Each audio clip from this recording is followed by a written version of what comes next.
Yeah. You must have the wrong meeting.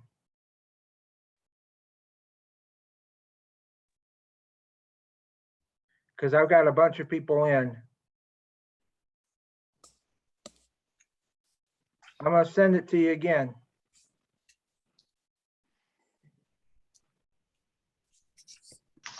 Good afternoon, everyone. Send it to you now. Hello, everybody. Hello. Hello. Sorry, I'm having trouble with Keith is next door and he's trying to get in. So I was trying to get him situated.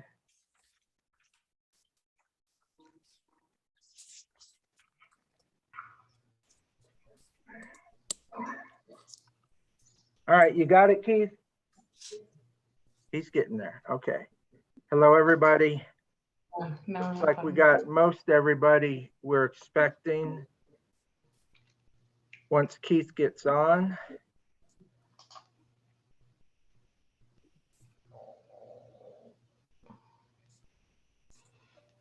The sunshine outside is a nice, fresh new look from last week and all our snow and exciting weather.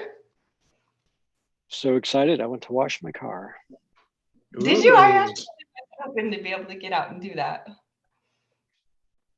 All that salt and dirt on the roads Yeah. makes it a mess.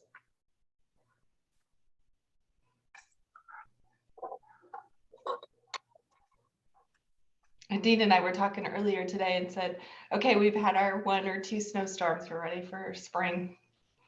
We're done. Yep, ready for that. I'm all for that. Mhm. All right, Lisa, there's we might end up with a couple more. DJ and Blake had indicated they were going to join us, but I don't see either of them yet. But we have 12 people and all but, like I said, all but the 2 of them who had indicated they were going to be able to make it. So I say we go ahead and get started. We got a packed 2 hours of an agenda. All right. And you're sharing your screen, is that right? I will, yes. Okay. Hold I on. will. While Dean's doing that, I just want to thank everybody for coming together and being patient. It would be nice to be together in person, but as we are in year 2 of our COVID crisis and situation, appreciate everybody being flexible, and we're getting used to this online Teams meetings and getting quite effective at it. So thanks for being flexible. So. And Sorry, I'm going from the back to the front here. Hang with us. All right, can you see the agenda now, everybody? We can. It's in, it looks like maybe it's not in PowerPoint mode because we can see like the speaker screen that shows the slide that's coming up. It's not a big deal, but I just mentioned that. It'll affect the builds if people have builds in their slides. Yeah. So you will need to put it in presentation mode. I think I am in presentation mode. The problem is I think it's sharing it to my other screen as opposed to sharing it to you. See if, does that change it? No. No. Oh, yeah, there you go. There we go. Mm-hmm. Okay. All right. Well, I might have spoke too soon that we're getting efficient at it, but thanks, Dean, for getting us there. So here's the agenda, and we have quite a few speakers, and I'm just getting us started, but we want to just review. We'll go over what our objectives are today and what we're coming, circling back around as a team. And Amy's going to present to us the study findings. And then UMA 2.0, which I think we've actually coined that phrase from Gage, if I'm right on that. So, but what to take and what to leave. So what have we learned from the study? The UMA director position and what's next, we'll review and take a look at the job description and then the proposed approach in how we move forward in identifying the director, and then the interim expectations.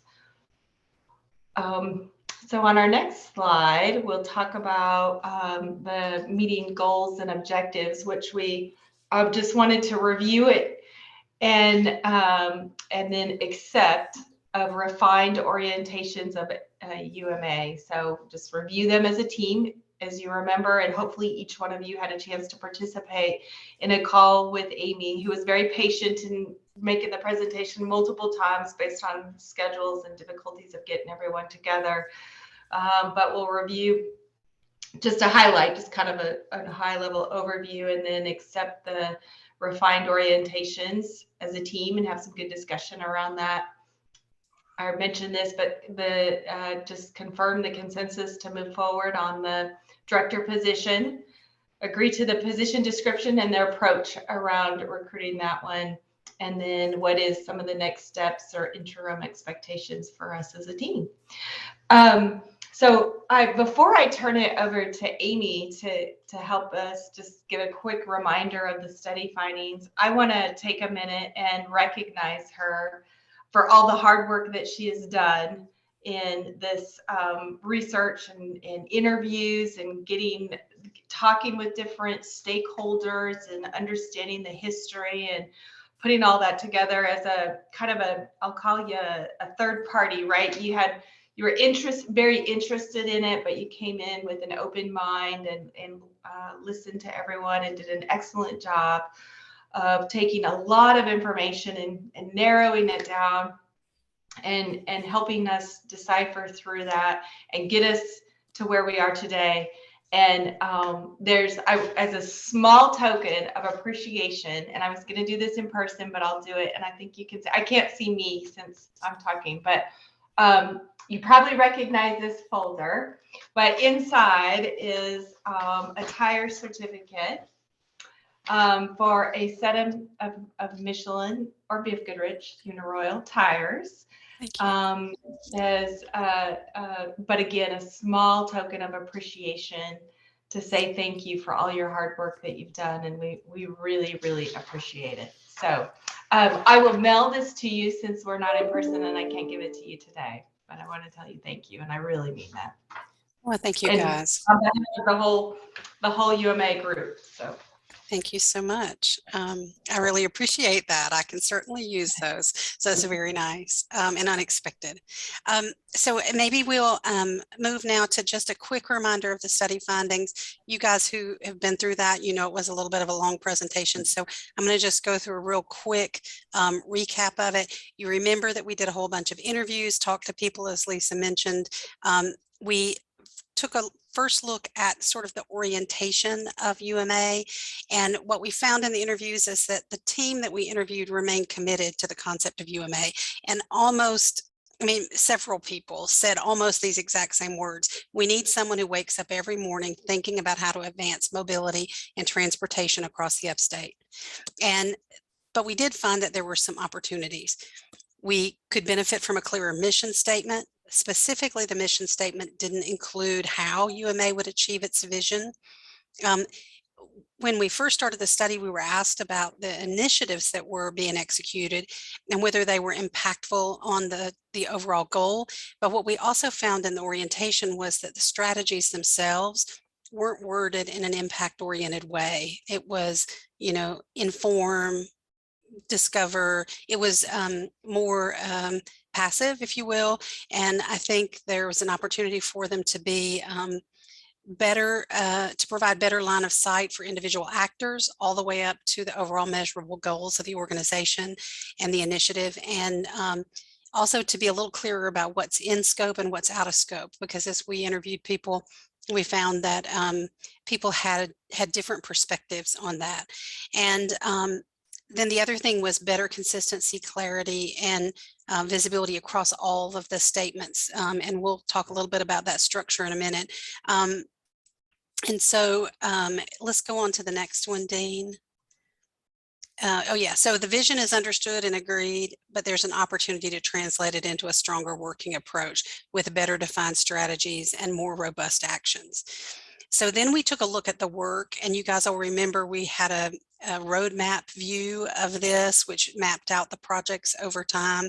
There were a lot of projects that had been accomplished across 5 different counties. Some of the projects had the potential to reach across all of the geographic scope of UMA, but they were, and that was viewed positively, but the initiatives were relatively modest in terms of their impact on the overall goal.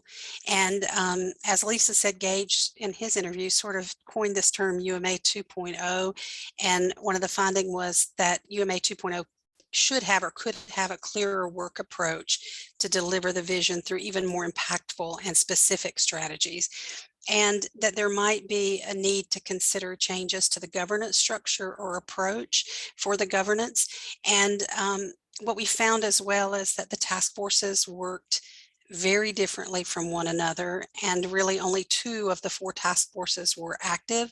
So what we found is a re-engagement at the task force level would really help UMA be more effective and impactful while building on what the team has done well.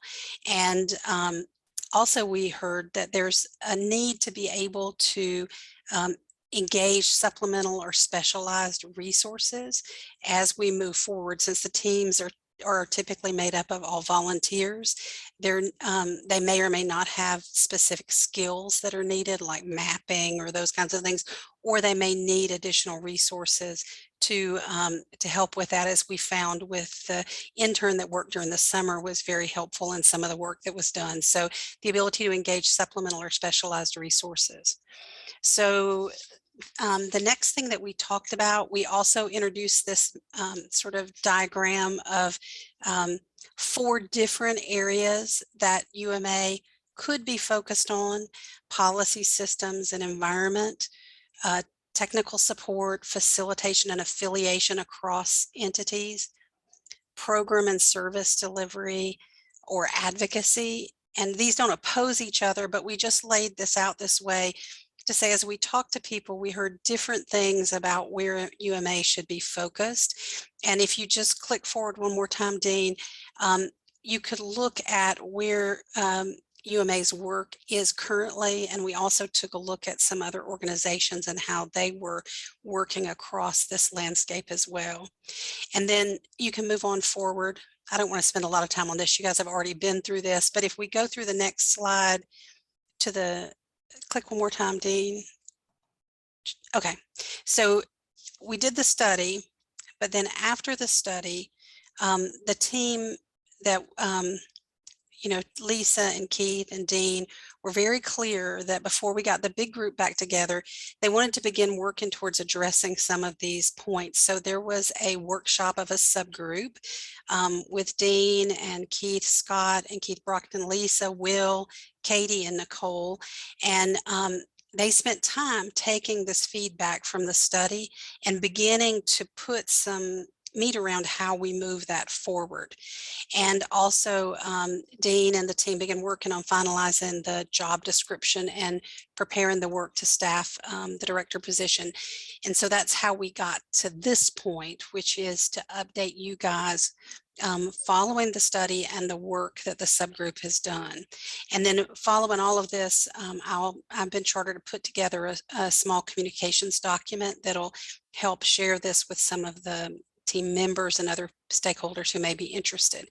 And then just one more time forward. Okay. You guys will remember from the presentation that, and I know you guys know these words and have done this in your own organizations and organizations that you work on the boards of, but we just laid out some of the structure of the organizing statements, and it's important to share the same language. So as we go through, you'll hear these words and these next upcoming sections. So reminder that the vision is a big picture of what you want to achieve. And we said UMA's vision was pretty well understood and there was pretty good alignment. The mission is a general statement of how you will achieve the vision. And our finding was that the mission we had did not really specify how. core values are typically how you will behave during the process. And I was not able to identify that UMA had actually captured core values. Strategies was one or more ways to use the mission statement in order to achieve the vision statement. And you could have several strategies that change over time. Goals, these are general statements of what needs to be accomplished to implement a strategy, and then action plans, specific implementation plans of how you will achieve an objective. And I know none of those terms are new to you guys, but it's just a refresher and a reminder and shared terminology as we go through this next section of the work that the team has done to begin to refine these organizing statements for UMA. So I think that pretty much wraps up the part that I was going to cover. I think we should, and I probably should have said this as we got started, that invite questions and comments along the way. So if anybody had any questions or comments for Amy, please don't hesitate to speak up. Let's make this interactive and two-way. Yeah, so I'll take it from here and start the process of what to take and what to leave. And again, I'll kind of take Lisa's part there, that I hate to just read things to you, but this is the information that we've kind of gathered, and this is kind of the 2.0 part of the presentation. So some of these slides have been done by different members of the smaller group that we brought together for the workshop. So any of you that feel like you want to break in and expand a little more on your slides, then please go ahead and do that. Just stop me as we go. So we'll get started. So the beginning of success. So what to leave? So I think the important part of what we looked at of leaving was being a programmer or a service delivery organization. So we certainly wanted to leave that behind. The things that we wanted to keep were, we wanted to keep our diversity of geography and counties, and we wanted to keep our technical support. That's something that we've been continuing. And so we certainly wanted to keep that. We wanted to, we kind of broke it into a couple of different categories, and to add and to grow and to develop. So adding, we want to add the advocacy for commitment to mobility, not just for UMA, but for mobility as a whole, to be a watchdog, a mobilizer, paying attention to those things that come along in the mobility side for the upstate. We want to grow and be a visible advocate. We want to have a representation on behalf of the stakeholders group. We want to have engagement and recruiting of UMA members and participants. And let's see, that, we want to grow that part. So on the advocacy part, we want to make sure we grow that to be more visible than we have been in the past. And then to develop, we want to develop a better recruitment of funders. So that is kind of a what to take and what to leave portion. Dean, I know that some of the folks in here were very intricate in putting together their slides. I think it'd be a good idea if you guys that put together these slides spoke about it. I think you probably will do a better job at it than I would. So the next slide is what success looks like. And I believe, Nicole, is that you? Yep, that's correct. So if you want to talk through that, and then of course, if anybody has any comments, we'll certainly do that. Go ahead, Nicole. Sure. So the group then talked about, once we discussed what worked well in the previous iterations of UMA, and then what do we want to see, and how will we classify success for the future of UMA, we kind of had three buckets of what success will look like for the organization moving forward. And that first being, UMA will be a success if we continue to develop that expertise. So if the organization or the coalition brings together those experts and provides that technical assistance to the organizations or the communities that we're working with. We can develop that expertise by partnering with universities on studies and just building that credibility around the organization's knowledge and ability to bring forth those experts to the table. And then a kind of full circle would be, when there is a mobility success, so a new service is launched, a new greenway is developed, there's policy changes that encourage transit funding or transit bus stops, things like that, that UMA starts receiving credit for its role in those successes. And so overall, developing this expertise is really just UMA building that reputation for being knowledgeable, being the source of knowledge, but also delivering on the results to those groups that we're working with regularly. So then we talked about, a part of UMA's success will depend on its funders and its members. So as Keith just mentioned, we need to engage members, we need to engage funders. And so, how do you determine whether those efforts are successful or not? Well, we need to continue to recruit new members, new municipalities, new nonprofits, new businesses, new members to participate in these conversations and keep those existing members engaged. We want to make sure that we continue to collaborate across those jurisdictions, both geographical. So we're going to continue to have conversations between counties or municipalities that may not normally have these discussions, or cross sectors. So bringing forth, the public sector and the private sector and nonprofits to have these conversations together. And all of that builds this collective capacity to, get more done collectively than we would have been able to get done if each of those organizations or government agencies attempted to move forward with mobility initiatives on their own. And then educating the community as a whole, and that relates back to the marketing campaign that has been underway with Jackson Marketing. So just, bottom line, that UMA is representing this kind of broader constituency, and that as an agency or an organization, we're bringing more benefit to our members than our members would have been able to achieve on their own. And we'll go next slide, Dean.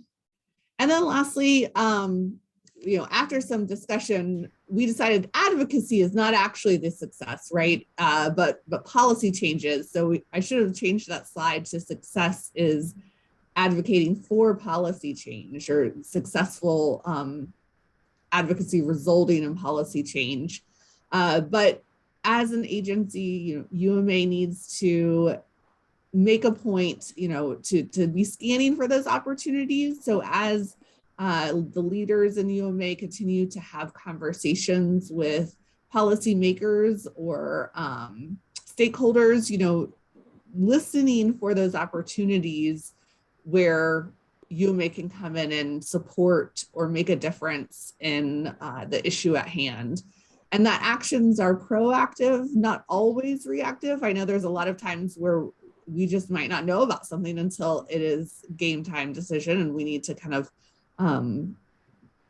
put a call to action out. But how are we involved in those conversations before it gets to that decision-making point? And we've played a role in those. We help bring the ideas to life. So, example would be Abbeville County's transit, being a voice to help them figure out their feasibility plan, how to launch that service, being a vocal supporter and advocate for those initiatives, but also being visible, recognizable, known. So we're in the room, the decision makers know the name UMA, they know the faces of the people who are involved in UMA, and the name and the weight UMA brings some of that power. The organization is kind of a watchdog that can stay on top of potential policy changes, ordinances, resolutions, projects, that has the ability to mobilize supporters, to voice a policy, decision for those stakeholders, and we can come together and unify that message. And the end result would be increasing investment in the community. Our successful advocacy for policy changes result in mobility projects and mobility project investments that would have not been possible without UMA's role. And so this circles back into, that very first one, that UMA is an expert because we are driving results, and therefore we are seen as a player that's helping get these results in the community.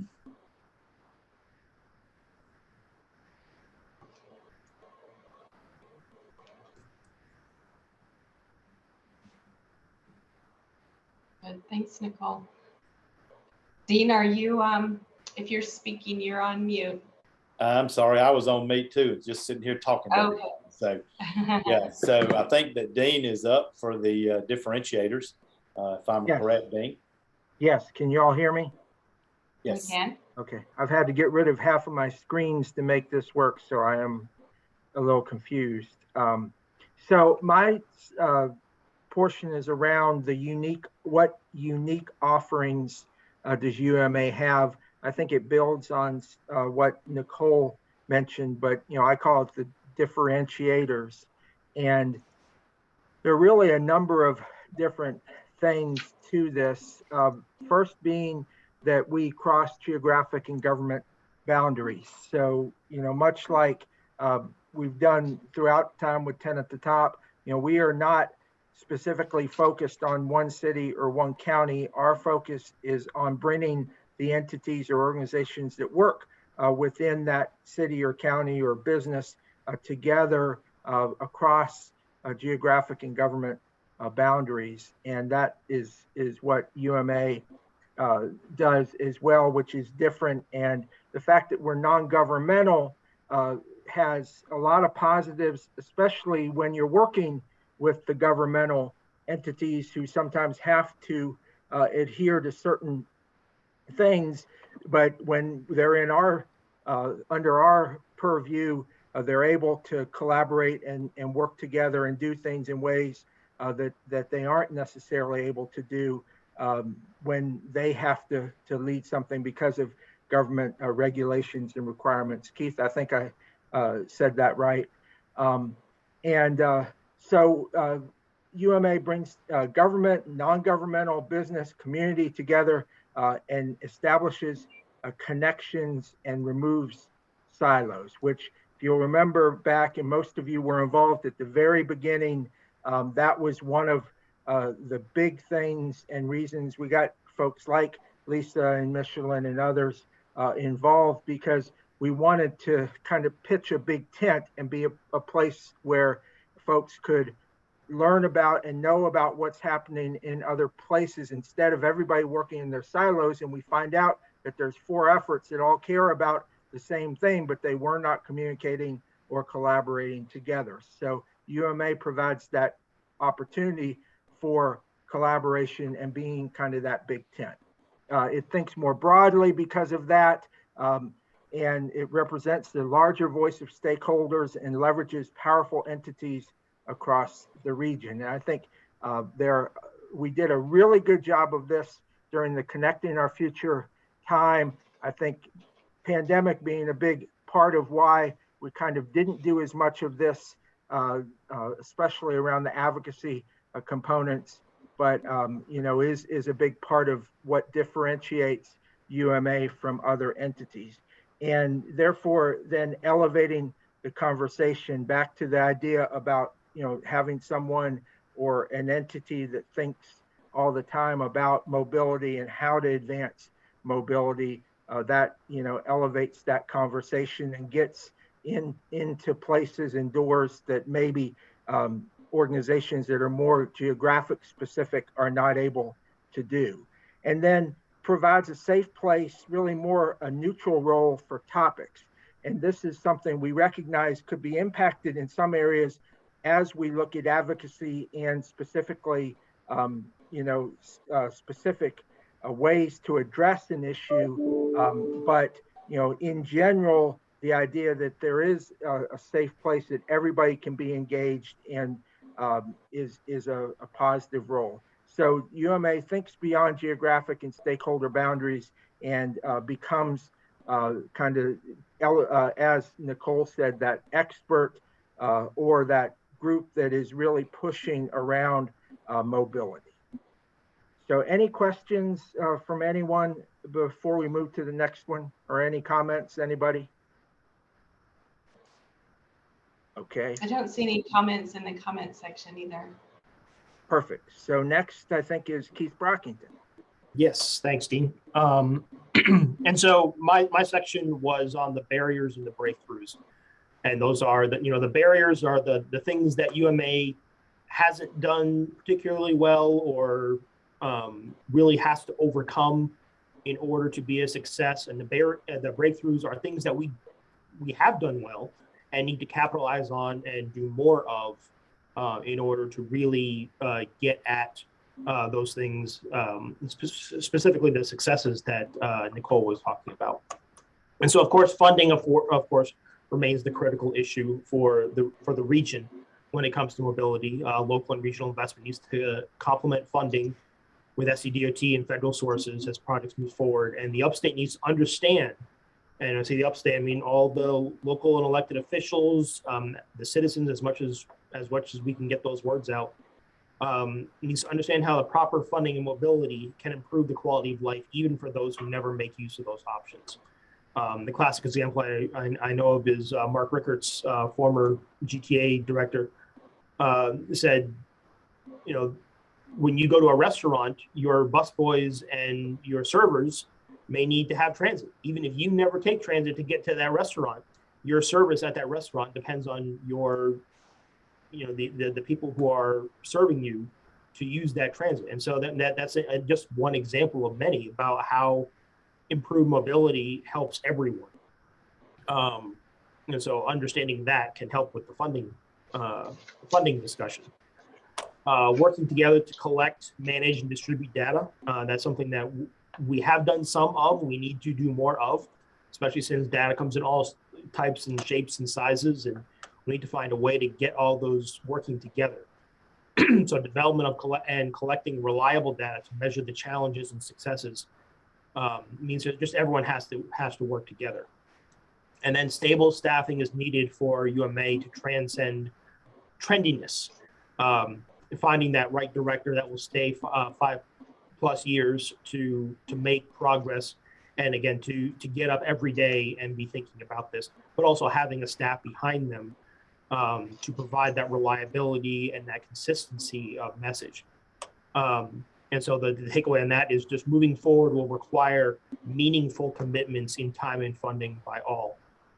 Next slide. As mentioned before, we need to become more visible. Where can UMA focus efforts to be seen? Are there venues that will be more effective in raising mobility awareness and the opportunity for UMA to move the needle on projects and programs where we can be visible?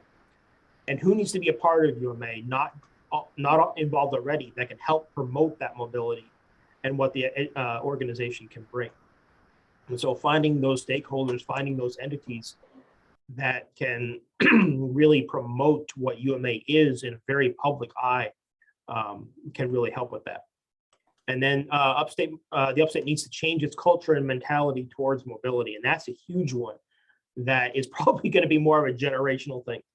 And we've already seen that with the millennial crowds that who don't like to own cars and who would prefer to take transit or bike and walk if those modes are available to them.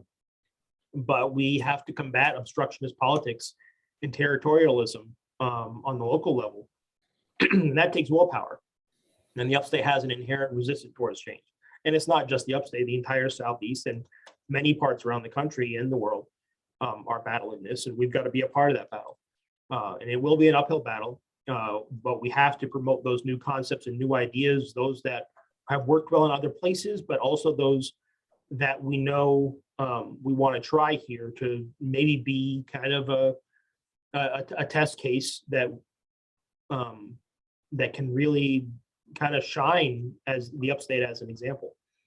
And so we need to promote a consistent and persistent message of mobility to everyone. Next slide. Okay, and then on to breakthroughs. UMA regularly convenes transportation leads to build collaboration and collective capacity, but more is needed. And there's always additional stakeholders who can help further the mission. We need to find those out. If you know of any, we need to have them involved. And so that needs to be the goal of the director and staffing is to be continually reaching out to anyone who's new to the area, new companies that move in, new organizations that get started up, those who have been in the upstate for a long time and maybe just have not been a part of the message, who can really help us. And then membership in the Upstate Mobility Alliance must engage and mobilize its members. So once we have them engaged, which we've done a fantastic job in getting them engaged, but keeping them engaged is another thing, which we've traditionally seen the kind of a die-off after the initial push. So while managing expectations, which is a huge thing because a lot of folks get a great grand idea of what this is going to be, and then it ends up being something completely different than what they're expecting when we're actually trying to implement ideas. The Upstate Mobility Alliance must strive to be a solution for mobility success in the eyes of the upstate jurisdictions, businesses, and organizations. And that sustainable engagement of officials, businesses, and stakeholders who will benefit from improved mobility will keep UMA in the forefront of the conversation and open doors for policies and investments. And so that goes back to the education in teaching the upstate about what mobility can do for everyone involved. And so UMA needs to cultivate an army of supporters ready to press the mission and not let up. Again, being back to being consistent and persistent. And then I think my final slide, UMA needs to have immediate wins to improve credibility. The Abbeville system that is online and the Greenwood's coming online. Those are great wins. We need to continue to push for those. True success will be long-term efforts that strategically address the problem. But those longer-term wins take longer and are less noticeable out of the gate. So the expectation should be for UMA to immediately address a problem, then snowball that success into larger efforts. And promoting these successes, reaching the tipping point, and then improving the visibility of wins will generate a momentum for future efforts and especially if we're capitalizing on that, getting the credit for the wins and having that visibility that will make our mission a whole lot easier. And then convert that success into awareness and education so that successful projects will create investments for key decision makers, opening the doors for future efforts. And that UMA should herald visible efforts to promote the quality of life or to improve the quality of life. And so that's all I've got. Are there any questions on all that? Thank you, Keith. I appreciate that. Yep. So our next slides, Katie, I know that we all were kind of involved in discussing the mission, but I know that I'd like for you to maybe take those couple of slides if you could. If you want me to do it, I'll be glad to, but you can go right ahead. Yep, I'm happy to do it. This really was a great group conversation about the mission, and there was a sense that the vision was where it needed to be, but the mission didn't really reflect the work. And Amy gave you guys a run through at the beginning of what are good elements of a mission. So the current mission is the Upstate Mobility Alliance is a coalition of public, private, and community partners who are committed to fulfilling the upstate mobility vision. It's kind of maybe a little bit of circular logic in a way. Accomplishing this vision will take a commitment to build cross-sector and cross-jurisdictional partnerships, a collective voice that champions bold thinking, and a willingness to challenge the status quo through support and investment, blah, blah, blah. which does include the what, like what is it we're trying to change in the world, but not the how. So people say, oh, I get what those people are doing. And if I were to get engaged, what my involvement would look like. So Amy did a great job of dividing us up to draft some mission statements, and it resulted in the following slide, if you'll click ahead. So there are still, you can even see a cross out in here, there's still some questions that we really have for you all for a little bit of discussion. So the suggested draft of a mission is that UMA prioritizes and advocates for or champions. We had different feelings about those words, but you get the gist of what we're talking about. Policy and investment opportunities that will advance mobility across the upstate through education, awareness, and by building a coalition of community partners. So to highlight something, it is clear that what we are talking about is policy and investment. That's the needle that we want to see move as we do this work. And the how of moving that needle, we know what the target is through that kind of changing of attitudes and actions and opinions in the community as a coalition. So there's not one person that's going to go out there and do this. It's all of us coming together to make this happen. But we did have a question, and that is whether mobility should be further defined, because someone could look at this and say, oh, great, they're going to try to get more lanes on 85. That's what I was hoping. Not exactly. And so let me offer to you a couple little pieces of food for thought and hear your thoughts on this. So just by way of making sure we are all on the same page, transportation is the act of moving goods or people, but mobility is really the ability to freely move or be moved. And it has to do with those elements of time and a lack of complexity in doing it, and the affordability and safety. And so it's really more centered on the person and their experience rather than as passive. Is it a box? It is a person. It doesn't really matter. How do we get them down 85 more effectively? So we're talking about mobility here. So I'm going to offer y'all a couple of sentences that could capture mobility, not at all to wordsmith, but just to kind of get your sense of what words really resonate with you that we can wordsmith later to get a mission statement that hopefully lands. So if you'll click one more time, Dean. So a couple of phrases cobbling together ways other people have tried to describe mobility in a concise way are to allow free movement for those traveling without their own car, because we are trying to distinguish, like, right, single occupied vehicles are great, but that's not what we're talking about. We got enough of those, and maybe more lanes or behavior management could help with that.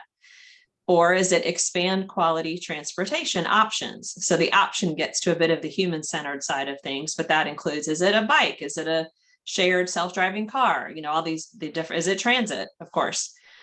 Expand options beyond personal car travel, create quality choices for transportation beyond just cars. So much more wordsmithing and so many more sentences could have been rearranged here to put something up on the screen. But I'm curious just to hear from y'all for a couple minutes. Which words within this really resonate?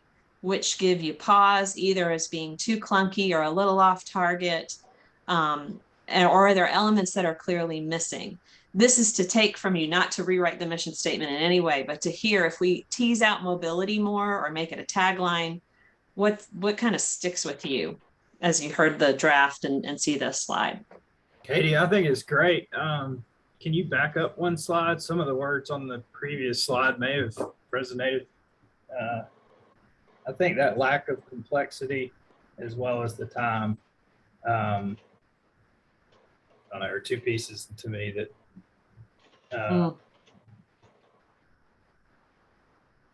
stood out. That you feel like that's the desired outcome. No, it helps align the understanding of mobility.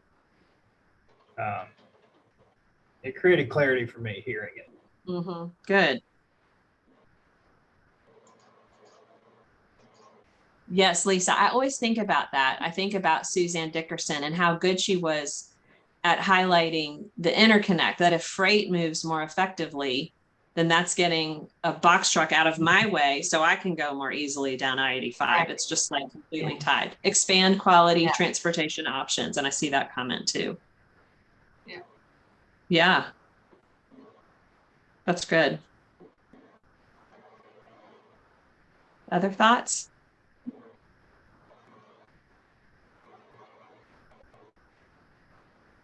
I just like the idea of getting people's mind off of expanding roads, expanding, more interstates, more cars, because that's what everybody, in the general public wants to jump to. When you start talking about mobility, they just think about, okay, how can I get around easier in my own car?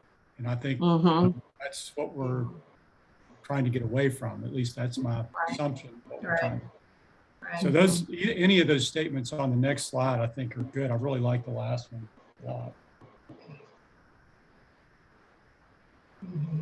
Yeah, Katie, one of the words that's kind of always kind of been at our fingertips in our conversations was alternatives. So I don't know where that may fit in with maybe in number 2, expanding quality transportation alternatives instead of options or a way like that. But alternatives tend to be in the transportation world a big word that kind of comes up a lot.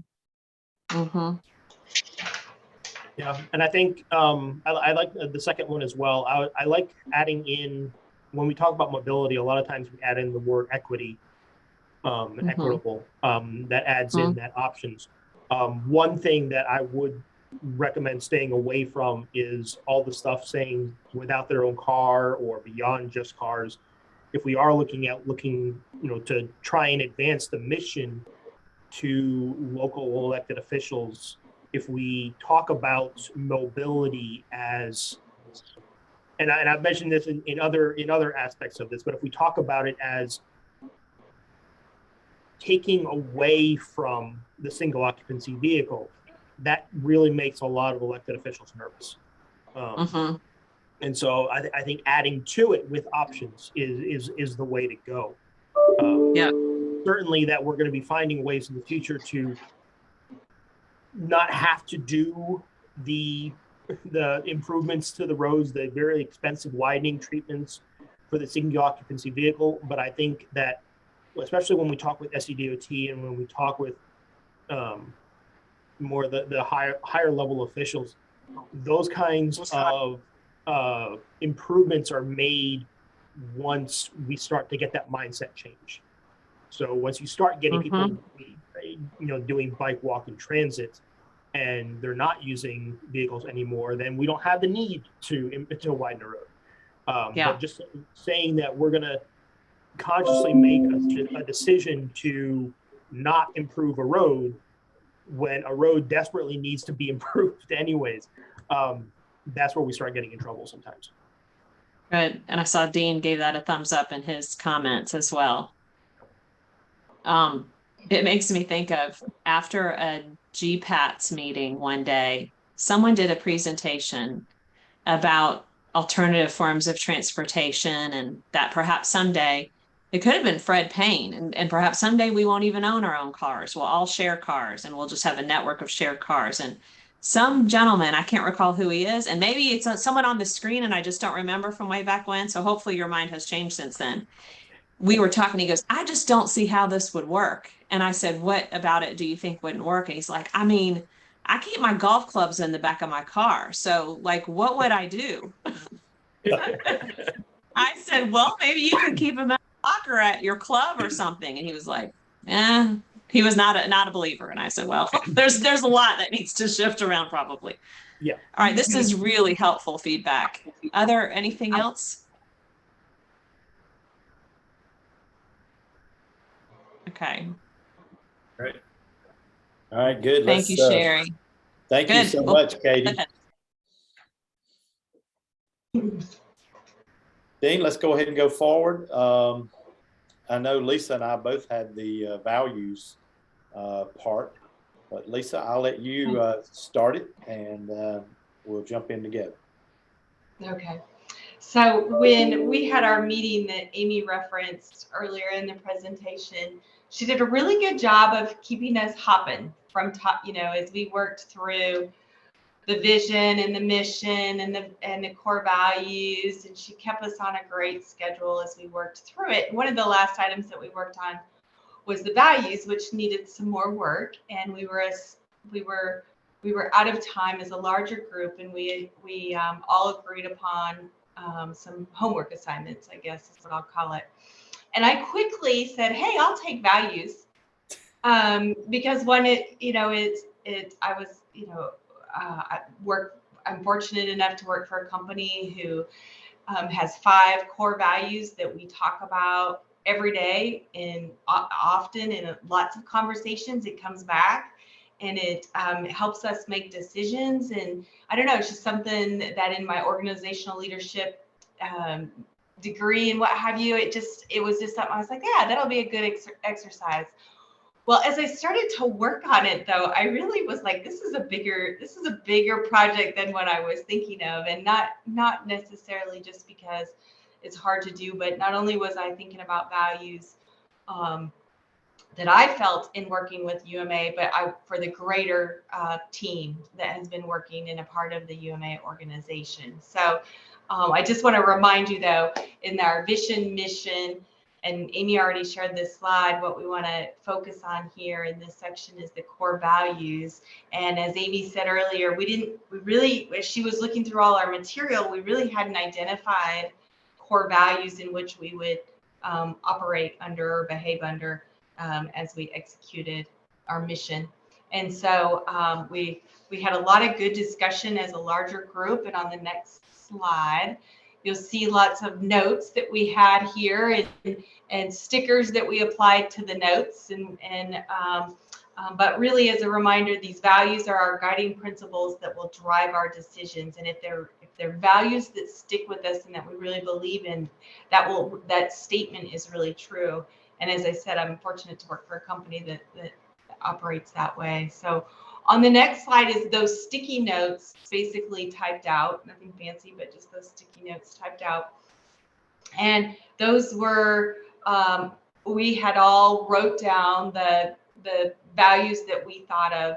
And I believe the question that Amy asked was, when you look around the room and you think about the people that have been involved with UMA from the very beginning, what are the values that you see within that group, and what would you like to see moving forward? And this is the list, and then the numbers after it is the votes that we did. So and then as I was working on this project, I was reading them through, and I'm sure people had different areas, but I kind of summed it down to a passion and determination, that there's a lot of passion from the people that have been involved in UMA, and determined that, no matter the obstacles, we'll work hard to overcome them. Integrity, and to me, sometimes the integrity is a given. Of course, we'll operate with strong integrity and ethics, but maybe I shouldn't take that as a given, and that we wanted to see that built into our values at UMA. And then collaborate. So Dean's phrase, convener of people, a convener of groups that have similar interests or involved in the mobility conversation. And then, of course, activate change or advocacy. How do we make a difference in change? So on the next slide is, again, very similar to Katie's. I'm inviting discussion, commentary, critique, edits, what have you. But and then Keith and I talked on Friday, and I was like, man, this is hard. This is a lot of work, but here's where we'd like to propose. And I took out the references to the mission and the vision. So at the bottom, you'll see to improve mobility across the upstate. All of these values are executed in our mission and our vision and our activities. So we believe it's possible. We're passionate and determined to find creative ways to eliminate obstacles for growth. And that kind of goes back, Katie, your example, and there's numerous ones out there. We have an educational opportunity, right? We're going to run into obstacles as we make progress in mobility across the upstate. But the people that have been involved have really been very passionate and determined to keep the conversation going and find a way to overcome those. And then build connections, bring together all stakeholders, creating public-private partnerships to drive collective actions for the common good. So we had some discussion around that, especially the common good, because there will be times when maybe there is somebody doing something around mobility that UMA will not necessarily be upfront and a part of, but will participate in the bringing people together and making connections around the center or the core of mobility. Find a better way. So embrace innovation, continuous improvement, and leading change. And then do the right thing. So voice of integrity in an honest, objective, and responsible way. So our ethics piece right there. And all of those, of course, centered around to improve mobility across the upstate. I'll pause for a moment. Keith, anything you want to add there? No, I think that, you know, we kind of started out in some of the things that we were putting in there, strategic, tactical, and a lot of those kind of things. And I think we wanted to make sure we kind of stayed away from that a little bit in our core values and really kind of get to the part about the people that we work with every day and what we see, and really this group that really embodies all of these things that you have, Lisa. I just think that's great. Yeah, and to your point, Keith, this is really the feelings, the emotions, the you know, like it says, the guiding principles. But and you know, I could personally connect to each one of those. Yeah. And so as our stakeholders who are participating on this call, I want you to react to that, because if there's something we're missing or something that you're not connecting to, we should talk about that, because again, it's important that we all connect to the values to continue to be engaged in the mission of UMA. So any comments?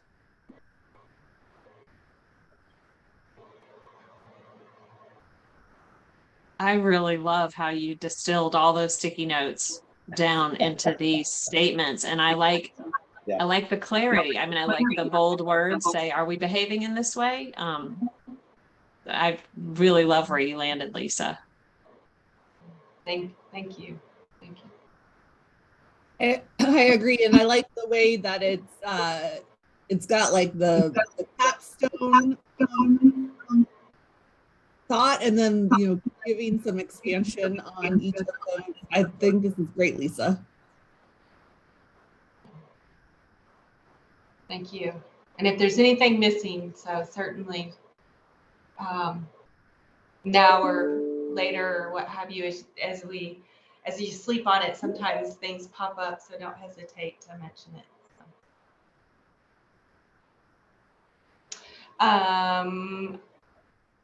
So I don't see any comments in there. So on the next slide, Dean, I think I'm going to turn it back over to you.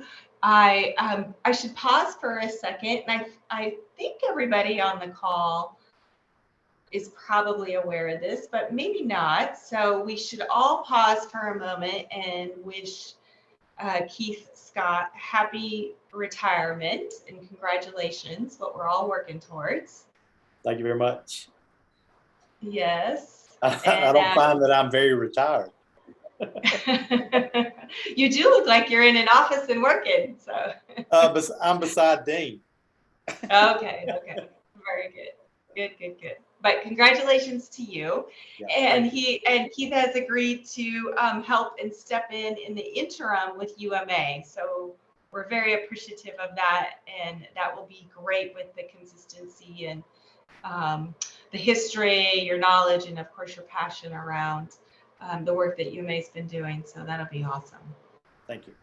And in addition to that, Nicole has agreed to step in as co-chair, and so I want to welcome Nicole to the role and say thank you.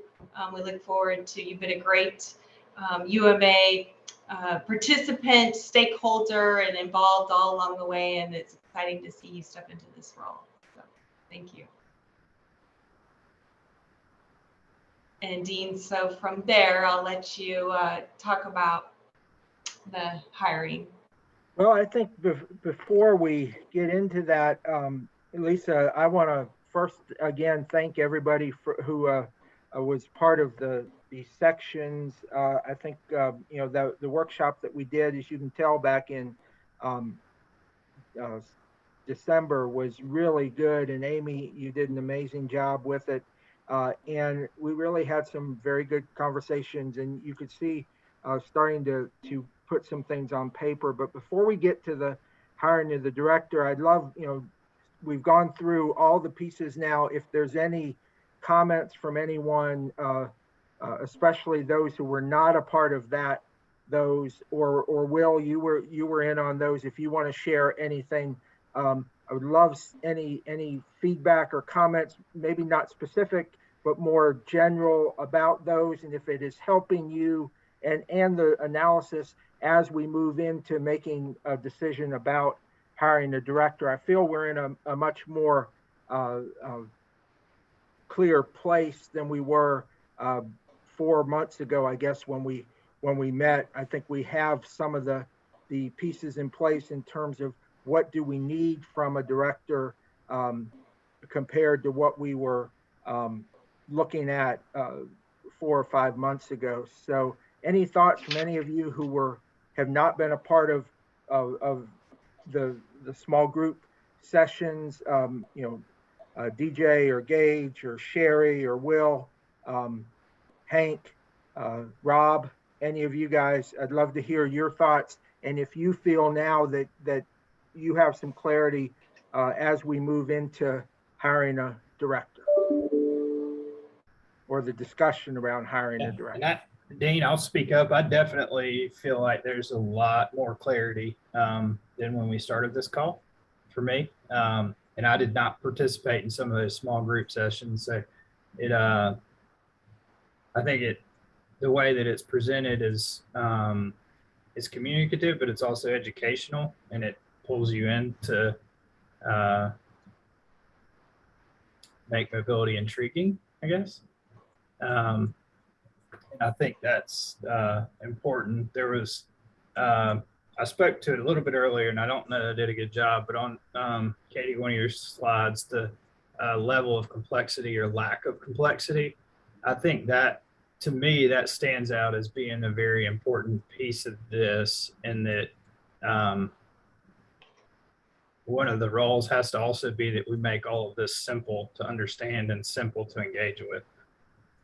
And how that's broken down, I think it's definitely headed that direction. And I think you all did a great job. Great, thank you, DJ. Other comments? Yeah, it's so it's Gage. I mean, I'd just add, I mean, I'm not saying a lot because it all resonates with me, and I really appreciated Amy's work and the work of the smaller groups. I think you've really kind of synthesized a lot of her, Amy's kind of study analysis into a place of consensus that sort of makes a lot of sense to me, particularly around kind of the work approach and what quadrants, you know, do we see ourselves sort of operating in, not operating in, which I think is really important. So that's all good. I think the two things left for me, which maybe are maybe not for this discussion, but certainly for the group to decide moving forward, is just gaining clarity on that governance piece, right? So what it looks like, you know, who that kind of smaller committed group is, right? And is it just the people on this phone? Or is it others? What does that look like? And having some clarity around that, frankly, before, I think, or at least some clarity around a base group before we start recruiting a director, that'd be important if I was sitting in those shoes. And then, you know, I think there's obviously still a fair amount of work to do to kind of clarify sort of objectives and strategies, you know, up underneath some of this stuff. And frankly, at DJ's point, just make things less complex, a little bit more tangible. And easy to understand as far as what we're going to be doing, but I think we're definitely headed in the direction. So we're in the right direction. So I appreciate it. Great. Well, thank you for that, Gage. And I would, you know, to that, I think the clarity of governance, I absolutely agree with you, is something, you know, now, and we've have the intention for the small group, and we'll get to it in a minute, with anyone else who wants to be involved to stay engaged and connected as we move through this process and help with and be the committee that works on identifying the new director. I have said this several times. I think if there's one thing I could do differently, or that I think we should have done differently when we hired Michael, and of course the pandemic came in, so it kind of threw things for a loop. But we had that really good core group, a lot of the same people who are here, and along with a couple others back in 2019. And I think when we hired the director, we felt like, okay, we can take a break and that person will move things forward. And I think what we realized is that is not helpful to the new person, to a director, and not fair to them. And as we move forward, I believe, and I'm speaking for the group, but if anyone else wants to chime in, I think we recognize there's got to be an ongoing commitment of a small group, and what that long term looks like, I think we can wait until we hire the director for, but certainly in the short term, I think this group and then the smaller group with any additions that want to be included, I think fits that very well, Gage. And then clarify objectives and strategies. One of the things that I think was a struggle was that we had a lot of, or all of the work with Kimberly Horn done before Michael was hired. And I see, that this work that we've done gives us a really good interim step. And then I would hope as soon as we hire a director, then we can get their buy-in and involvement with clarifying the objectives and strategies and kind of taking them to a next level, because they're going to be leading that effort. And if we create everything before they come and ask them to then manage it, I think that's kind of what we did with Michael, and I think it put him in a tough position. So I think leaving it where it is now and letting that person be involved in moving it to the next level, but recognizing, Gage, to your point, that we need to get to that next level of clarification, I think makes sense, or at least is my suggestion for how we move forward. Gage, do those two things make sense? Okay, good. Others, Will or Sherry? I know Sherry, you put a couple things in comments, or Hank, Dirk, anything from you?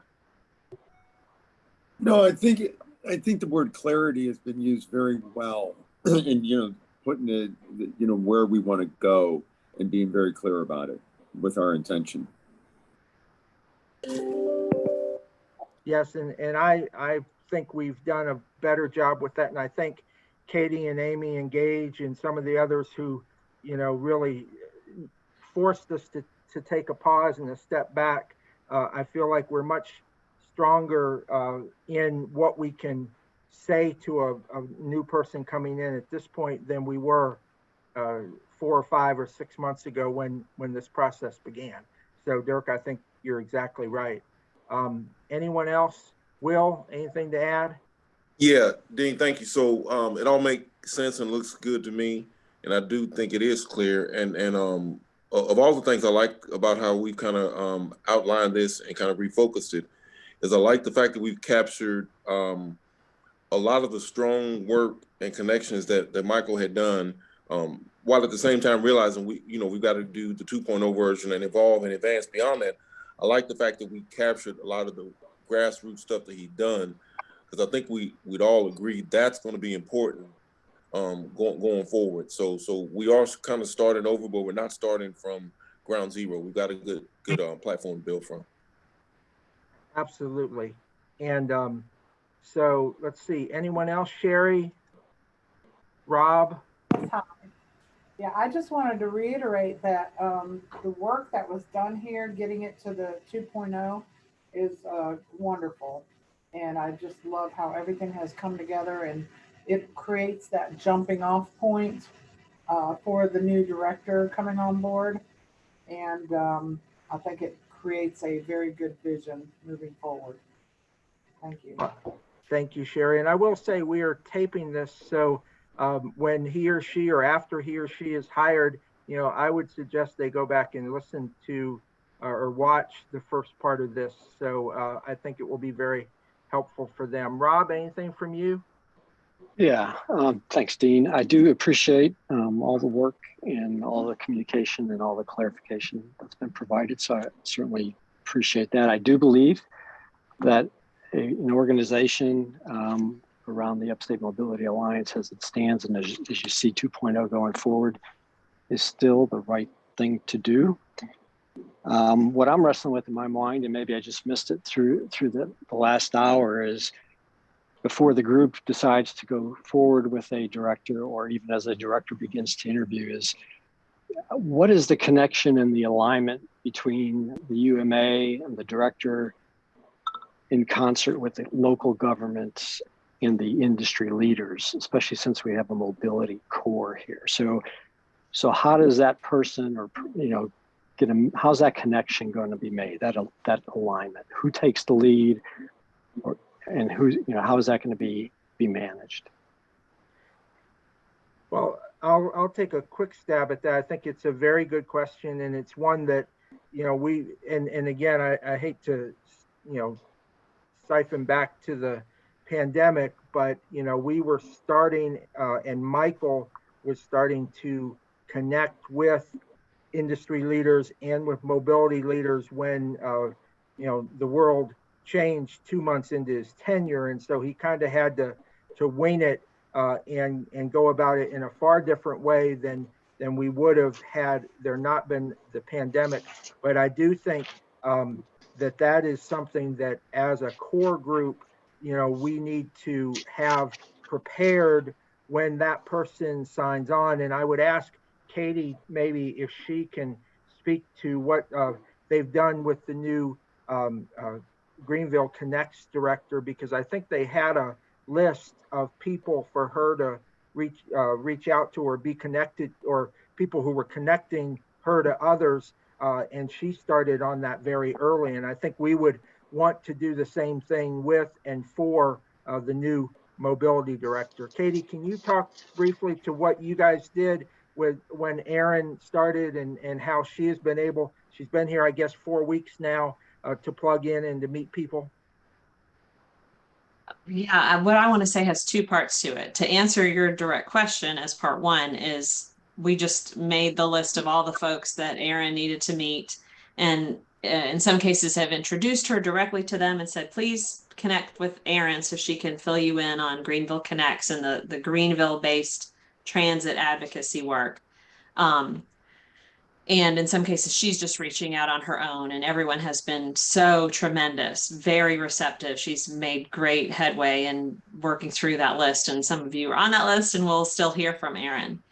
Part two of what I want to say is what you just said really resonates with me, Rob, and I wonder if this is a question for the group that does think about governance, which is we have kind of claimed the mantle of being the folks that are passionate about mobility alternatives and all the things that we just talked through. But the policy influence is with those folks like you named, Rob. I mean, it's like, how are manufacturers going to do something different? How are elected officials and government staff, and et cetera, et cetera. Is there, it's like a chicken and an egg thing.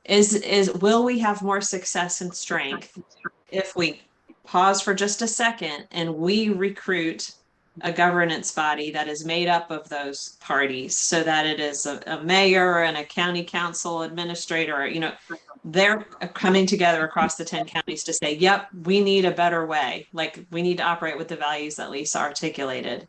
We're coming together. Like, I would give up my seat for that person if, Joe Cornell wanted to sit on this group.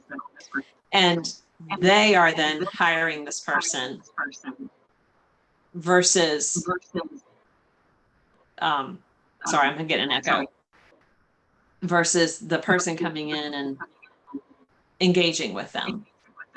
It slows it down, but does it make it stronger in some way? It's just a question. So Katie, I kind of like what you said, because this is just more of a frank discussion amongst the group. So for me, it's about that buy-in to make the director's job easier from the get-go, so they're not totally starting from scratch. And again, you know, we're all in a disrupted world, COVID aside. Everything's disrupted, and so government and industry have to look and do things differently, and mobility is still a huge part of it. So I think all that needs to be taken into consideration so that we can have the successes that we're trying to have. I think Lisa mentioned a term earlier, identity. You know, so if we're going to try to build even a mobility identity, that has to be in concert and in tune with both the government and industry. And then everybody's got to kind of be talking about the same thing, because I think it'll just be very hard to do otherwise. Well, I just don't want to set up a new director for failure. That's all. Absolutely. And what I would say to that in some respects, Rob, is I like I said, I feel like we have learned from some of, not that the Michael situation was a failure in any category, but I think, you know, there was some things that were enhanced and moved forward, and others that were not. And I think we have identified, and the work we showed today is part of kind of what worked and what we feel we need to emphasize as we move forward. I understand and hear what you're saying about the engagement with some of the industry and government officials and leaders. I just don't know that especially in our current climate, the possibility of getting them to the level of engagement that would be necessary for a hiring process and other things, you know, at that specific level is doable in even a medium time frame, much less a short time frame. And I feel like we've got, you know, enough of the right people involved and already engaged, that not that we need to dismiss and not build those relationships. And there's certainly, you know, we can be working on some of those connections and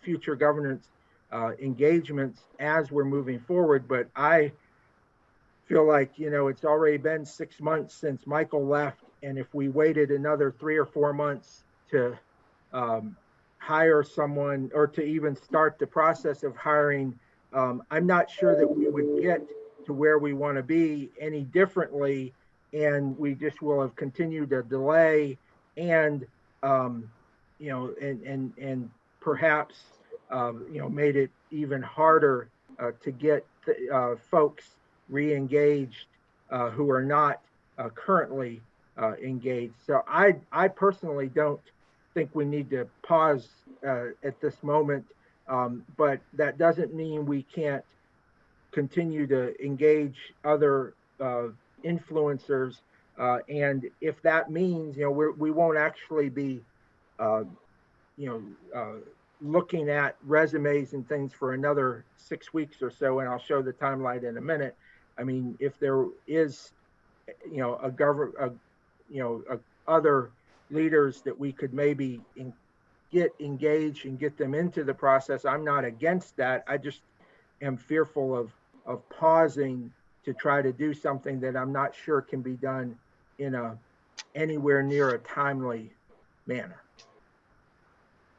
So I would just offer up that, I mean, you know, maybe some hybrid that you're offering up, Dean, is what makes sense, because I appreciate the point that if I'm sitting in the future executive director's shoes and I'm looking to be sold on this opportunity, and what do I need in as far as what do I need to see, you know, with respect to leadership and momentum and buy-in and all that kind of stuff, I'm probably going to ask all those questions of where is local government and industry on this, right? And whether or not they're formally a part of your, you know, governance structure out of the gate. I do think there's probably a parallel track for whoever the kind of committed small group of, you know, call it sort of the starter board here.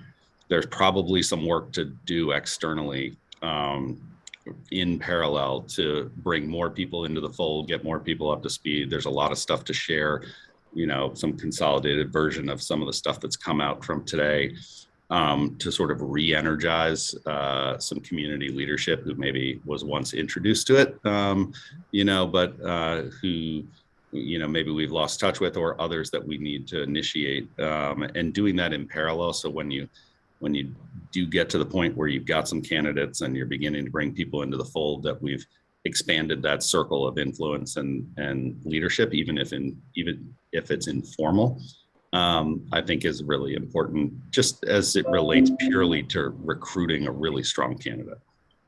Right. And I would say, thank you, Gage. I think that makes a lot of sense. We do have Keith Brockington with GPATS and Sherry with SPATS as part of this. So while they are not the elected official or the leader of those groups, they are the staff involved folks, and maybe are the ones who can help us specifically identify who within those governance groups are the best candidates to really become advocates for this effort in a way that Butch Kervin was, for example, a couple years ago, and others. Keith Brockington, do you or Sherry, either of you, want to comment on that? Sure, and I will say I'll also add Nicole in there for Greenlink. Right, sure. Yeah. I would say Butch Kervin is still on county council, even if he's lost his chair on GPATS. He's still very much involved. He's still interested in transportation, and so I would still count him as one of our biggest champions for good transportation in the region. I think there's a lot of opportunity. Would be happy to start doing some champion cultivating from the GPAT side. There's also those who, I'm struggling to come up with names right now, but there's also those who go for elected office and don't quite make it, running on platforms of better sustainability or mobility or more green initiatives that we can keep an eye out for and approach them. That even if they don't hold that office, they might still have some clout in the region that could make them valuable as stakeholders for us. So what I'm going to suggest then, Keith Scott, is when we get to the next steps piece, that we kind of add that. And I like how Gage said kind of the parallel track piece. We'll continue moving forward, but we'll also continue that as a parallel track. And if there is an opportunity for putting, someone from that we're trying to get as a long-term supporter and influencer into the decision-making as we move to the final stages of hiring, I am certainly okay with that. But Rob, does that meet at least some of your concerns to recognize that we need to be addressing that, but maybe not pausing while we do that? Yeah, I mean, it's not hopefully just for me. It's just a discussion amongst the group, but definitely sure, no, Katie's comment. Great discussion. Yeah, absolutely appropriate. Yeah, definitely Katie's feedback and Gage's feedback. The parallel paths to that, I think, are very much appropriate. So, as we went through what we went through the last hour, those were things that were just, popping up in my mind, trying to finish this out. No, I think we want to be set up for success long term. So there's a lot of pieces. Katie, I'm sorry, did you have a comment? Well, the thing that's just hitting me is that however we do it, parallel track, governance group first, however it is, being mindful of the fact that this very gesture is part of that policy change work. Like if what we're wanting to do is change policy, it's not like we should get some people together and then we're going to hire a person and then we start the policy change work. Like the policy change work starts by having elected officials who together go, yeah, we need people to be able to travel more easily between Spartanburg and Greenville, or industry leaders who say, elected officials, pay attention to this. We can't move freight. We can't get people to work. So getting that right group of people around the table, it's not like a step 0 so that then we can go to step 1. Like it is the step. That's just all I would add. I hadn't really occurred to me until you raised this, Rob. So I'm all in. Yeah, no, I think all of those, and they are part of what we've talked about. It's just a matter of like was said, chicken and egg. When do you move? When do you stop? So I'm going to put up here what we have looked at as our timeline, and I do think there's opportunity for some of the governance and engagement piece to run and still fit somewhat into this timeline. So today, final discussion on moving forward, a yes or no, hopefully a yes about moving forward with the position, job description, the selection committee, and then discussing the process. And I'll talk about that in a second. Then, moving into February, starting to advertise the position and accept applications. One of the things that is different this time, or at least in my mindset, is, and Amy, maybe you can, if you want to reach into this, but I recall people saying, and you saying in the study, that the feeling was that whoever we hire this time needs to have at least an ancillary, if not a direct engagement and understanding of mobility, preferably in the upstate, but just more holistically, have some expertise in mobility. That is very different than what was the case with the folks we had apply and then interviewed last time. We had 10 people that we actually interviewed for the position, and not a single one of them had what I would call expertise in mobility. There might have been one who had a little bit, but it was not a big part of it. And so, I think we ended up getting more of our applicants from outside sources other than from folks in the mobility field. And I think if we have identified having someone with some expertise in the field as an important component, we're going to need to, utilize each other and others that we know in the mobility world to identify potential candidates that meet that particular criteria especially. And then we'll begin the evaluating process in March and into early April. What we did last time was we broke up the first round. We identified a round of finalists, and then we did phone interviews with them. And then we decided from the phone interviews as a group who to move forward with in-person interviews. And I would anticipate we would do something similar this time. And then the hope is by mid or late April, we would do the final interviews and the selections. Obviously, this still is a 3-month process, but I feel like it's in a way that can get us to the next step, hopefully, or someone hired, hopefully by late April or early May. So discussing the process, Katie told me what they did with the Greenville Connect person was they had a local person, not a job placement expert, who helped them with putting the ads out and kind of running the process.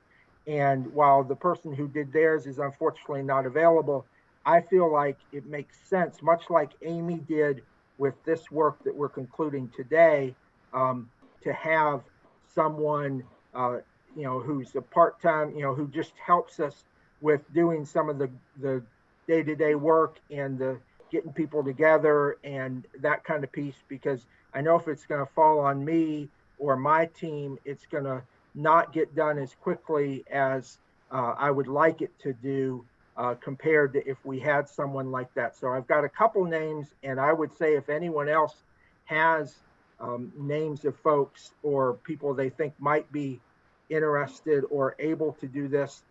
Katie, you said before, as I said, that person was not an HR expert, right?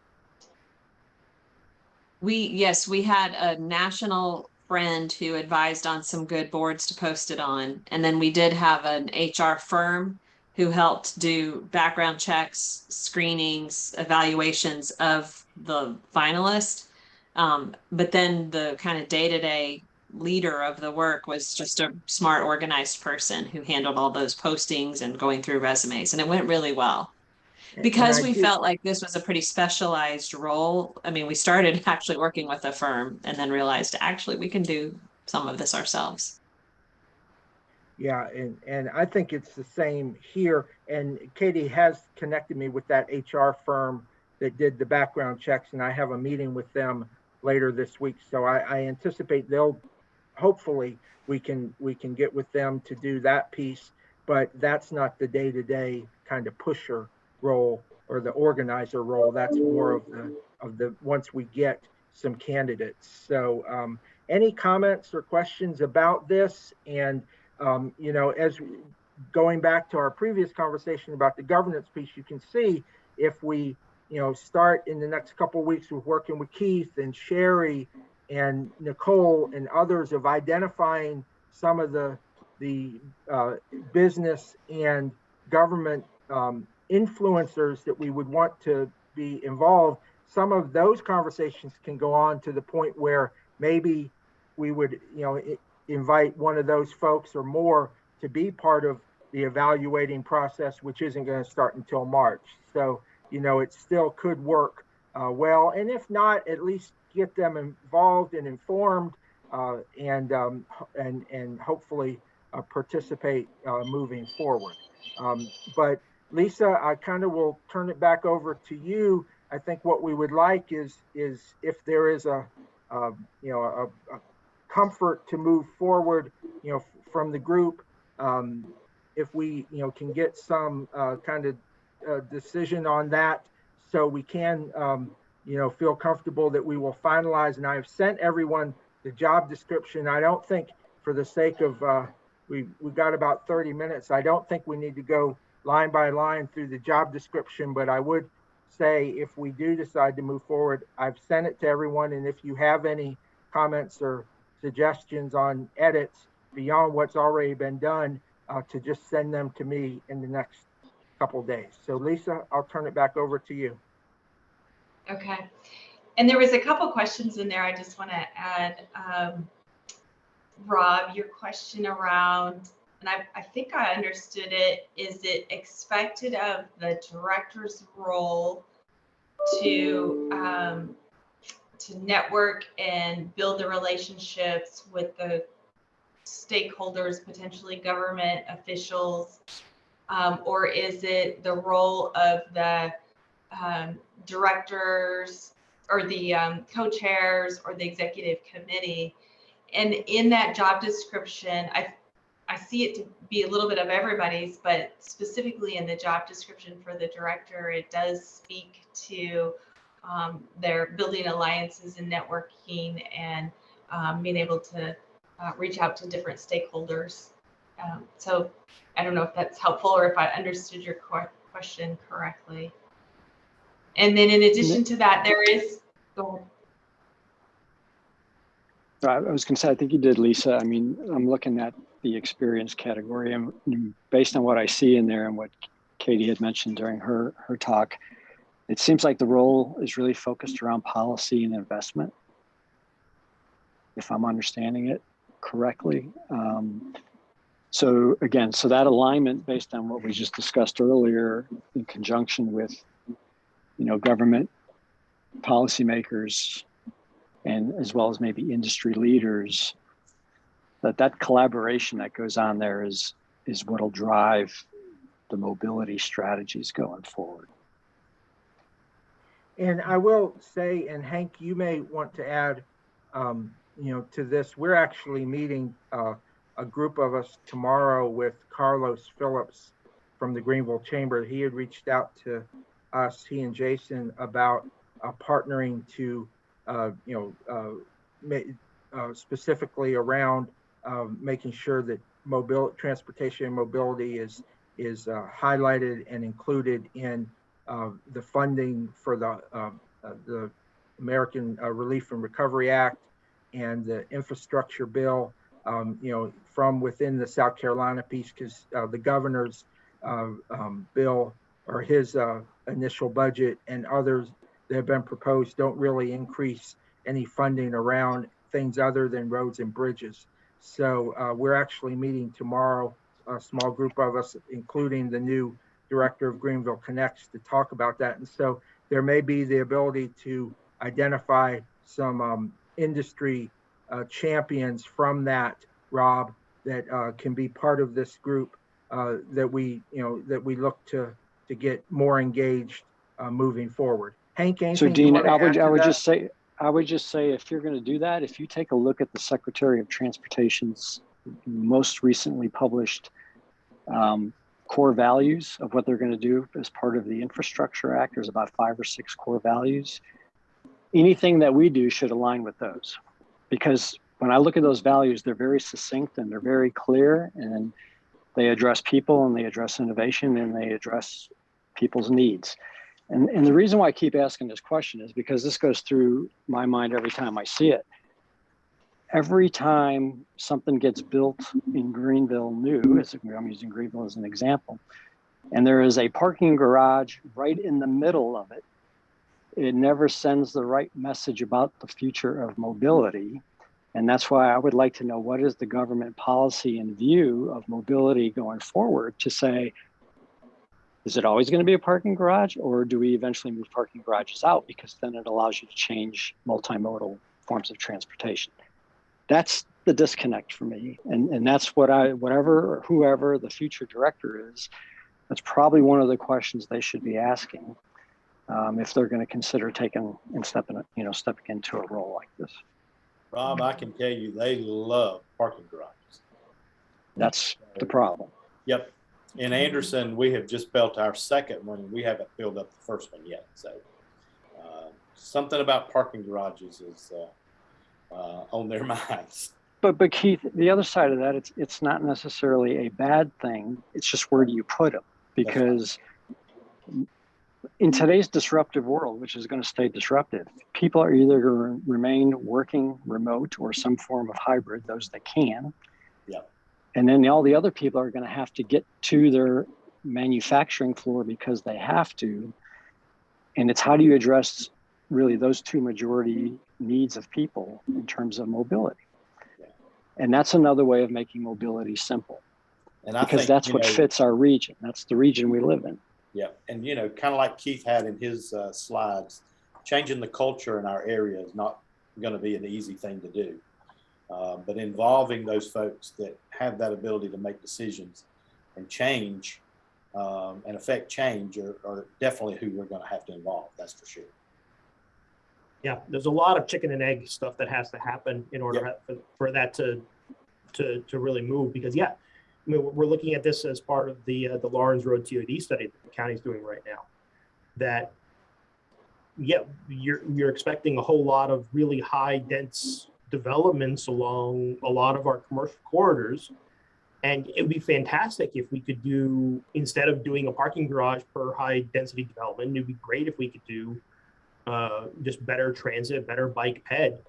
But how do you do that when the transit is still our headways that don't serve, that can't properly serve that high density or even medium density development? And I know Greenlink's got those plans to make that better. Half hour headways are better in some cases, but that's going to take some time. And so how do you move that needle? And that's where the Upstate Mobility Alliance can come in and start with that education, start with that technical expertise of saying, well, here's how you do it. If you get the jurisdictions putting forth that, the seed money to start some better transit until we can get federal funding up to pace so that it's less impactful on the locals. If the major employers who are going to be benefiting from those high density developments, if they can put some seed money in for that transit. If you can build up the greenways and bike and pedestrian networks. So, I'm speaking to the choir, and that's not the intent of this meeting. But those are the messages that we have to get out there. It's solving that chicken and the egg, and figuring out how we manage those things that I think, and just getting that message out there. That's going to be a huge responsibility, and the huge benefit of having a director of this sort. So I appreciate and understand all of this, but we've got about 20 minutes left, and we've got a couple things to accomplish. So I really would love I think, Lisa, a yes or no. Are we comfortable with moving forward with the director, process?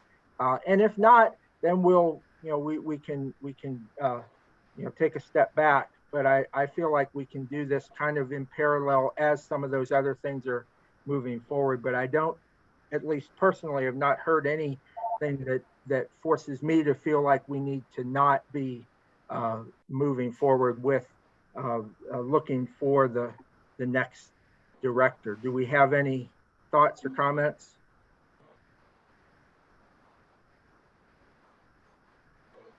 Let's get going. All right. I heard Gage say yes. How about anyone else? Nicole? Yes. Let's move Hank? forward. Yes, I think we should move forward. Yes. DJ? Yes. Dirk? Yes. Will? Agreed. Yep. Katie has stepped away for a second. Rob? Yes. Keith? Yes. Either one Yes. or both? Lisa? Yes. I think I know your answer. Sherry? Yes. All right. So Amy, not to discount you, I think we've heard from everybody. So I will move forward. I will resend to all of you the job description and ask for any edits or changes again by Wednesday, so we can start getting that out. And I will also ask for any ideas of places to post the job, and if you have any one that you think might be a good candidate to help us as that, organizer or leader for this effort in terms of the helping us to push this forward. So with that, Keith, we will move to the last piece, which is the interim expectations and role. Okay, so as of this moment, we're going to continue our outreach to the rural communities. So Greenwood and Abbeville transit systems are up and running. So I think being operated by McCormick Area Transit. And so talked with Becky the other day, got a little update from her. So they're tweaking things, making things kind of work a little better, maybe involving some of the connecting of maybe Abbeville and Greenwood a little bit. So we'll continue the outreach there and give any technical support that they need. We also are bringing, Dean, this phone in here is ringing, so I don't know, it's not for me. So. All right, I'll take care of it. So had a meeting with Cherokee County today, and we will be, we met with Cherokee County and with SCDOT this morning. And on March the 7th, they're going to be taking transportation to the county council meeting for an approval to move forward with their study. And then have reached out to the folks in Union. We had a meeting and an on-site visit set up with Union in December. And but everything kind of got put on hold a little bit. And now Union's dealing with a lot of COVID issues right now. So we're waiting to hear back from them this week to set another on-site meeting. So working with the active task force. So Dirk will be contacting and getting involved with you to keep moving the moving people. moving it along. I think, Nicole, did there was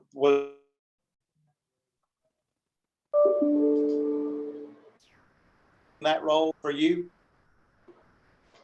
You froze on my end, Keith, so I missed that last sentence. Okay, sorry. I was Yeah. just going to say, wasn't there someone you discussed taking your role on the moving people? We put the call out for self-nominations, and I Okay. have not heard from anyone yet. So we will Okay. need to be individually reaching out to folks that we think might be good for that. So I know that the last couple of meetings that we had with the moving people were an advocacy workshop. Hank, I believe you were involved with that. So I think we will be meeting with the West Greenville folks in February, I think, for their meeting the second Tuesday. Am I right, Nicole, in February? That is when they meet just for their normal Okay. neighborhood association. So we're gonna continue to meet with them and help them along with their advocacy part, and maybe give them some folks that they will need to touch base with and get in touch with going forward. I touched base with the active and livable community with Brennan and oh mercy, his name just flew out of my head. Is it Blake or Ernie? That's Blake. Yes, sorry. With Blake Sanders and Brennan, and they are fixing to get a meeting started in the next couple weeks.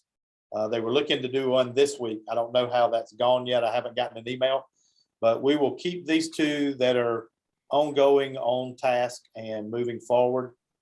We want to identify an understanding of the new funding opportunities. So I know we have a meeting set for tomorrow afternoon with the chamber, but just understanding what in the infrastructure bill may be of value to us, and where we may be able to make that a valuable asset to the UMA going forward for transit opportunities in the upstate.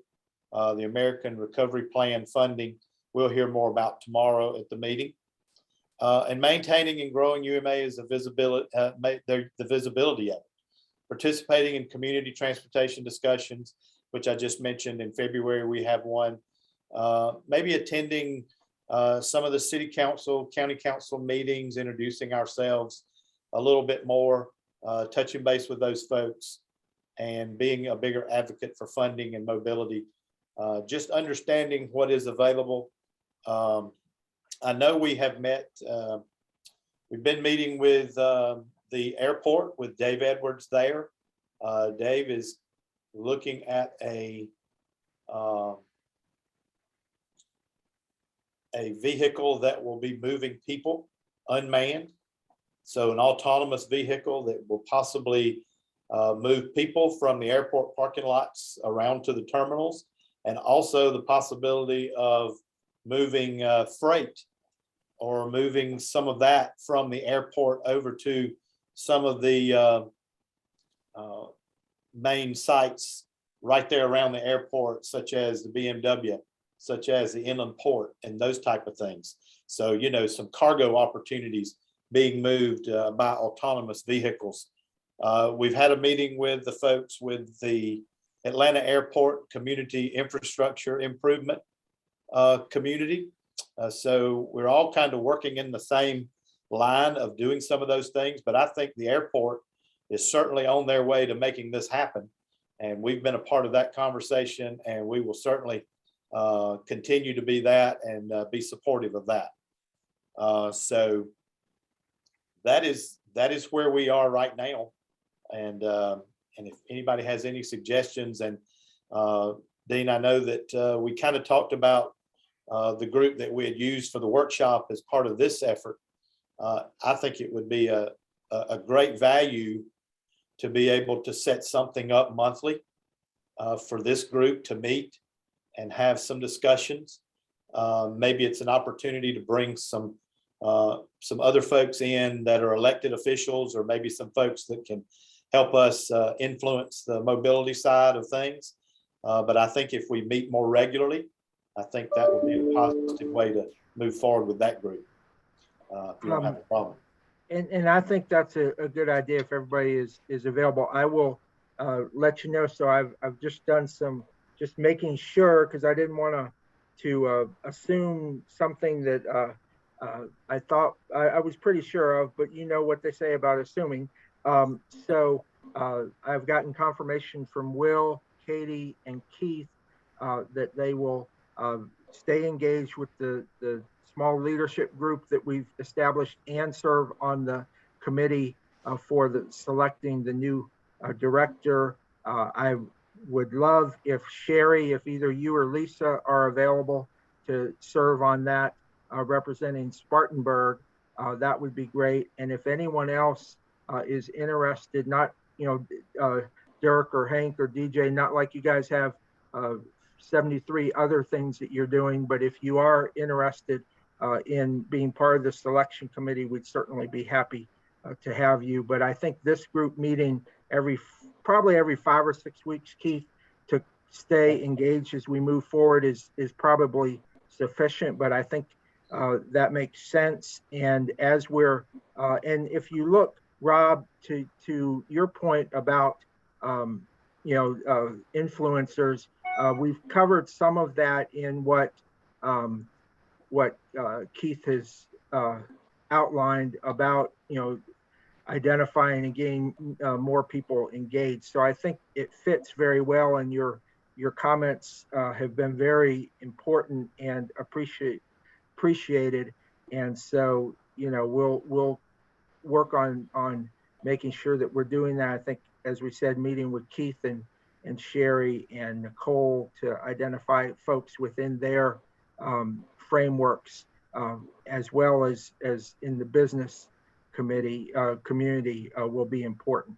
So as we're closing, Keith and Lisa and Nicole, I'll turn it back over to you guys, but I feel like we're moving in a good direction, and I really appreciate everybody's feedback. And I will be, as I said, sending out more specifics around the job description and pieces in the next couple days, and we'll go from there. Thanks, Dean. And Thank again, you. I want to tell everybody, thank you for joining this afternoon. It's a big block of time, but I think we covered a lot of ground and a lot of materials. So there's some very specific actions that we've identified that will be the next couple of things that we'll do in moving forward. And as Dean said, we'll make sure we stay in communication. But I want to just tell everybody thank you. Thank you for your time. And again, a special thank you for Amy and all the work that you've done as well.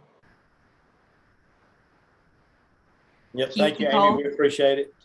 Thank you, Lisa, for all your help. Dean, again, all your help. And folks, we couldn't do what we're doing without all of you. So we say again, thank you. Nicole? So my internet connection was unstable, and that's why I turned off my camera to try to give myself some more bandwidth. So yeah, agreed. Thank you all for helping us out. And if I missed an actual call to action or assignment, just let me know. Well, you have a long list. Nicole, I didn't even bother reaching out to you, Keith, Scott, or Lisa, because I know you guys are all in. So we have a good group for the steering committee and for the selection committee. And if anyone else is interested, they can reach out directly to me. But I think we're in a good place. Thank you to everybody. And I'm going to stop sharing my screen. And hope everybody has, hey, it's 2:54. We got 6 more minutes. Who wants to? I'm kidding. Hope you guys have a great rest of the day and week, and we'll be talking again soon. Thank you, everybody. Thank you, guys. Thank you. Bye.